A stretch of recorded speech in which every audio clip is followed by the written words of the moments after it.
What does that mean? What? How do you know? How do I know? Who can put that into words? Well, I can. You think you can bully me into explaining myself? I want to understand. How do you know you love him? I don't have to convince you. No, you don't. But I'm asking you. When I'm with him, I feel... Go on.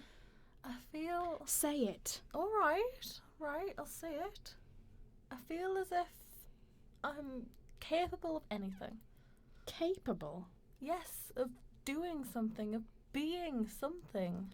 You love how George makes you feel? Yes, all right.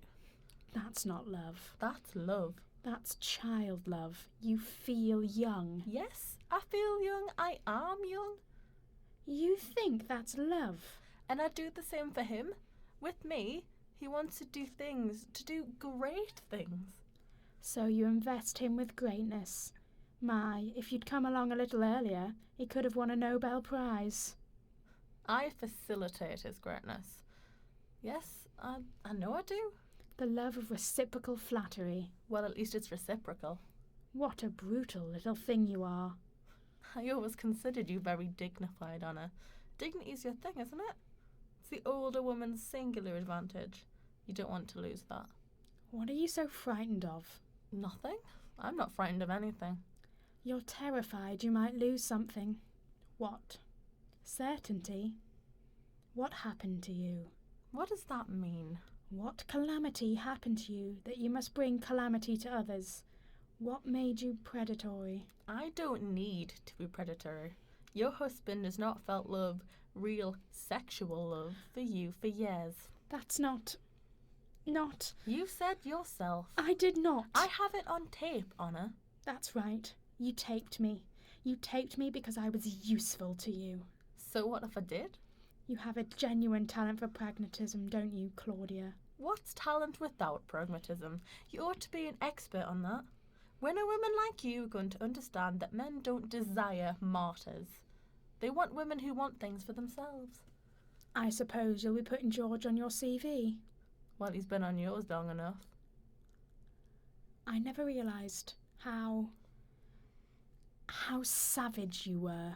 I like the truth. The truth is savage. You like this, don't you? Like what? At first I thought that you were in the... like George, in the grip of something. But you're not, are you? I don't know what you're talking about. You really enjoy this, don't you? You like to be at the centre of things. You asked me to come here. And you're certainly not going to forfeit your significance, are you, Claudia?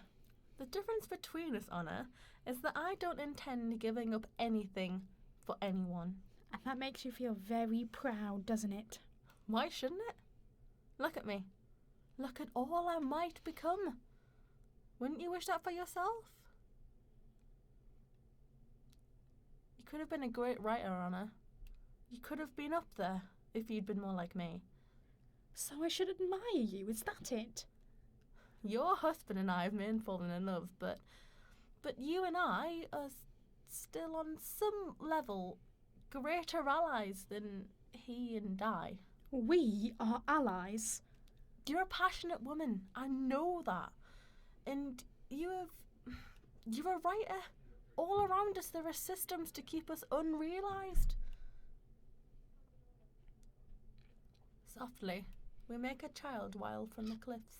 My father's ashes rain down on us soft as silk. Don't you use my words. You should never have lost that part of you. I still write. You haven't published anything since 1973. All these years, didn't you sometimes wish that all that way of feeling and seeing a place had a chance?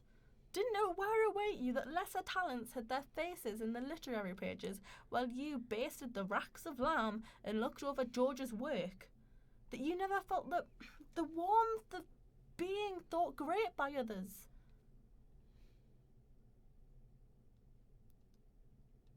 If anyone can understand me, you should. I'm rectifying your sacrifices. You take my husband and you tell me you're on my side. I didn't take him, he offered himself. One happy day, your face will shift around on those pretty bones and fall from grace. I take care of myself. Time takes care of all of us.